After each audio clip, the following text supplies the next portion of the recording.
안녕하십니까. 저는 인천 회사고등학교에 있는 강렬입니다. 저는 우선 선박 전기 전자라는 과목을 담당하고 있고요.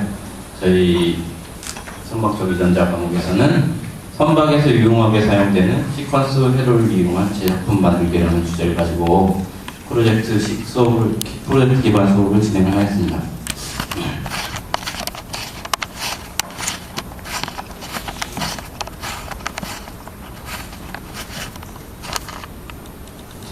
저희 학생들은 그 1, 2, 3학년 동안 계속 선박 전기전자에 대한 그 수업을 듣는데요. 저는 이제 1학년 학생들 대상으로 했고요. 저희 학교에는 이제 항해과, 기계학과 두 개의 과가 있는데, 항해과는 일반적으로 그 자동차를 운전하는 거라고 생각하시면 되듯이 배를 운전하는 학생들이고요. 기계학과 학생들은 그 배가 정상적으로 운행이 되도록 디젤 엔진이라든지 여러 모터들을 유지보수하는 그런 직업을 가지고 있는데, 그 기관과 학생들이 선박 전기전자 과목을 수강을 하기 때문에 기관과 학생들 10명을 대상으로 수업을 진행하였습니다. 그래서 이제 여러분들이 보시기에 혹시 많이 이제 미흡한 그 제작품일지 모르겠지만, 이 제작품은 프로페셔널들이 만든 게 아니고요. 이 아마추어 학생들이 제작을 한 거니까 그렇게 좀 봐주셨으면 좋겠습니다. 저희 학교에는 그 부천고등학교의 손월 선생님께서 그 컨설팅을 해주셨고요. 많은 도움을 받았습니다. 또 이제 그 프로젝트 기반 수업을 진행한 선생님은 조재현 선생님과 저희 강렬을 이렇게 둘이서 진행했습니다. 저희 학교 학생들은 그 아까 말씀드렸듯이 항해사와 기관사 이렇게 두 가지 진로가 있고요. 선박 전기전자 과목에서 그리고 이제 수업을 진행을 하게 되었습니다. 총 시간은 9주 동안 18시간 동안 진행을 했고요. 최종 결과물은 3층에 전시되어 있는 컨트롤 박스라고 불리는 거가, 그리고 학생들이 그 박스를 들고 다닐 수는 없지 않습니까? 어딜 가면은. 그래서 그걸 문서로 만든 포트폴리오를 최종 결과물로 만들었습니다. 저는 이렇게 계속 글씨로 이렇게 여러분께 설명을 드리자니 좀 많이 지루하신 것 같아가지고 글씨는 그냥 빨리 뛰어넘어가고요. 그 학생들이 실질적으로 활동한 사진들을 보면서 계속 설명을 드리고자 하는데요. 그 전에 잠깐 이 부분만 한 개를 말씀을 드리겠습니다. 실질적으로 우리가 프로젝트 기반 수업을 진행을 하는데요. 그 프로젝트 기반 수업을 진행하는 이유는 제 이제 개인적인 판단이지만, 회사에서 이미 모든 일들이 다 프로젝트를 진행이 되게 되어 있습니다. 예전에는 부서별로 해서 모든 일이 진행이 되는데요. 요즘은 팀별로 그 팀장을 중심으로, 부서별이 아니고 팀장을 중심으로 어떠한 프로젝트를 진행을 하게 됐습니다. 그 프로젝트를 진행을 하는 데 있어서는 협의가 필요하고요. 그 협의 후에 계획, 설계, 구매, 시뮬레이션이 가능하면 시뮬레이션을 해야 돼요. 시뮬레이션 이후에는 제작, 설치, 그리고 마지막에 시운전까지 완료가 되어야지만 그 프로젝트가 완료가 되게 되겠습니다. 여기서 이제 저는 학생들과 저의 역할을 나누었는데요. 가능한 한 그 선생님이 저희 역할은 가능한 한 줄였고요. 거의 대부분을 학생들의 역할로 이렇게 돌려주었습니다. 그래서 이제 학생들에게 어떤 역할을 주었냐면요. 우선 선생님이 저에게 어떤 역할이 있냐면 협의와 계획밖에 없습니다.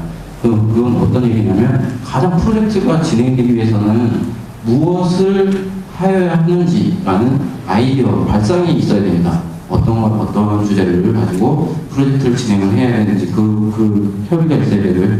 또 전체적인 시간이나 그 비용 관련된 이제 계획을 제가 담당을 했고요. 그 이외에 나머지 모든 것들을 다 학생들에게 얘기를 했죠. 여러분들이 다 해야 된다.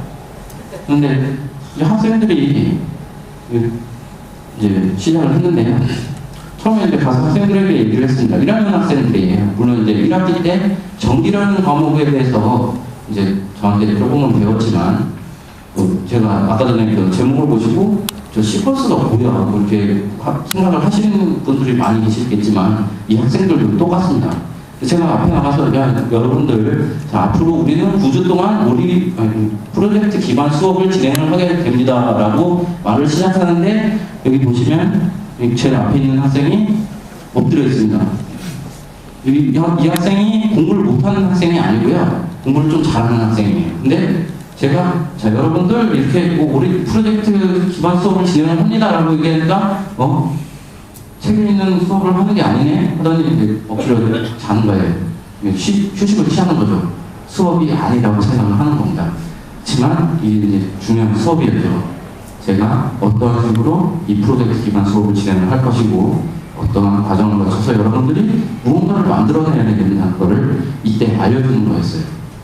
근데 또 한 가지 중요한 점은, 저희 학교는 우선 저희 학교 그 2011년도에 항해과에서 프로젝트 기반 수업을 진행을 하였는데요. 저희 선박 전기전자에서는 이 2012년도가 최초로 이제 프로젝트 기반 수업을 진행을 하게 되었던 겁니다. 즉, 학생들이 먼저 나와 있는 제작품이라든지 또 먼저 선배들이 해왔던 포트폴리오들을 보고 배울 기회가 없었던 거죠. 이날 제가 여러분들 프로젝트 기반 수업 어쩌고저쩌고 하니까 학생들이 저기 뭔 소리야 이러면서 듣고 있는 건데, 갑자기 제가 핸드폰을 들고 사진을 찍으니까 뒤에는 막 부리를 그리고 있고요. 어쨌든 하여튼 학생들에게 설명을 열심히 했습니다. 여러분들과 어떤 걸 해서 만들어야 되고, 여러분들이 어떤 행동을 해야 되는지에 대해서 열심히 설명을 했고요. 자, 그 이후에는 이제 많은 선생님들께서 하신 바와 같이 모둠을 구성했습니다. 협동학습을 위해서 모둠을 구성했고요. 자, 아까 말씀드렸던 그 손월 선생님께서 가장 중요하다고 말씀하셨던 게 이 모둠의 내포 형성이라고 말씀을 해주셨거든요. 그래서 저는 이날 하루 2시간을 총 투자를 해서 학생들과 내포 형성을 위한 활동을 했습니다. 플래시카드 게임이라든지 여러 가지 해서 학생들은 이날 이 수업을 마친 이후에 저한테 이제 제가 학생들에게 요구한 게 몇 가지 있었거든요. 이 초반기에는 학생들에게 제 메일 주소를 알려주면서, 자, 여러분들 수업이 끝난 이후에 항상 저에게 수업에 대한 평가를 보내주세요. 이 수업은 만약에 재미없었다라든지, 이거는 이제 선생님이 여기에 나온 말을 가지고 여러분들을 절대 평가짓거나 그러진 않습니다. 그러니까 마음대로 비판을 해주세요 라고 했어요. 그랬더니 이날 수업이 끝난 이후에 학생들은 대부분이 도대체 무슨 수업을 했는지는 모르겠지만 어쨌든 간에 놀았으니까 재밌었어요 라고 얘기를 하더라고요. 대부분의 학생들이 그렇게 얘기를 했습니다. 저로서는 수업이 진행이 됐고 나름대로 성공적인 수업이었어요. 왜 그러냐면 이날 수업의 목적은 그 모든 간의 내포 형성이었거든요. 그러니까 즉 이날 학생들이 활동을 하면서 그 모든 간으로 똘똘 뭉쳐가지고 서로 간의 마음을 알아보거나 여러 가지 활동을 했기 때문에 저는 성공적이었고, 학생들은 이제 내가 어떤 목표를 가지고 수업을 진행했는지는 정확히는 모르지만 어쨌든 재밌었다라는 얘기를 했습니다. 그래서 저는 이제 성공적이었다는 생각을 했고요.